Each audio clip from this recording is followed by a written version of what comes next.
On 14th October 1956, those who were robbed of their basic humanity, those who were condemned to slavery, those who were condemned to life of deprivation, denial, they embraced Buddhism in order to secure and see justice, equality, liberty, and fraternity. Therefore, Buddhist conversion, under the inspiration of Dr. Ambedkar, was march of the oppressed humanity towards a just world. However, it was not limited towards redefinition of their own status, of their own identity. Rather, envisaged in this march was an attempt to re-articulate, redefine, transform the very social order that has created injustice, discrimination, exploitation as markers of social order. So, attempts on part of the oppressed humanity was not merely to transform their own condition, it was to transform the social structure, the social system that breeds unjust social formations as such.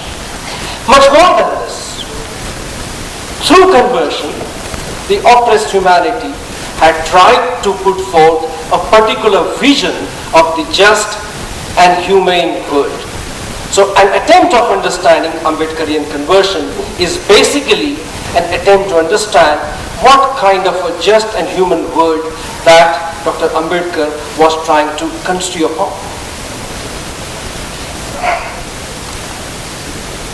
Looking at this, what one really realizes is that Dr. Ambedkar's aim was basically to arrive at annihilation of caste. It is, if one looks at Dr. Ambedkar's work, Buddha and his Dhamma, pages and pages and pages, basically tries to articulate both, first of all, an annihilation of caste, and on the other, same time, a world which is burdened with imposed heavy injustice. So that is the context in which we have to understand the relevance of Ambedkarian conversion. In the morning, we were talking about the concern of peace in Ambedkarian vision and in the Buddhist vision. In the morning, in very eloquent manner, the inaugural address basically spoke about the need of love, that is compassion, and logic as well for necessary ingredients for emergence of peace. But I would go one step further and say that Dr. Ambedkar thought justice is the primary prerequisite in order that the peace prevails. Without justice, it is injustice which breeds conflict. And if peace is to be arrived at, peace has to be basically seen as, or for peace to arrive at, prerequisite is justice. And it is this which really characterizes Ambedkarian articulation of Buddhism. That's the way, in fact, that I would really like to look at Dr. Ambedkar's re-articulation of Buddhism. If one looks at Buddha and his Dhamma, what one really comes across is this, that through Buddha and his Dhamma, oppressed humanity, or world as such, is engaged in ongoing critique of oppressive forces.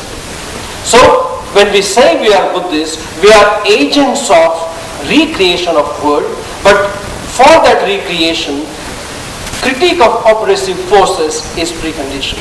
So, critique of oppressive forces and quest for just and human social ethical order are the central principles in Ambedkarian conception of Buddhism. If seen this way, Dr. Ambedkar articulates the concern of Buddha. He realizes that the concern of Buddha is to arrive at a righteous moral order. What do we mean by righteous moral order? Dr. Ambedkar defines this in later paragraphs of his book by saying righteous moral order is where no man becomes source of another man's misery, slavery, and exploitation. This is what righteous moral order is.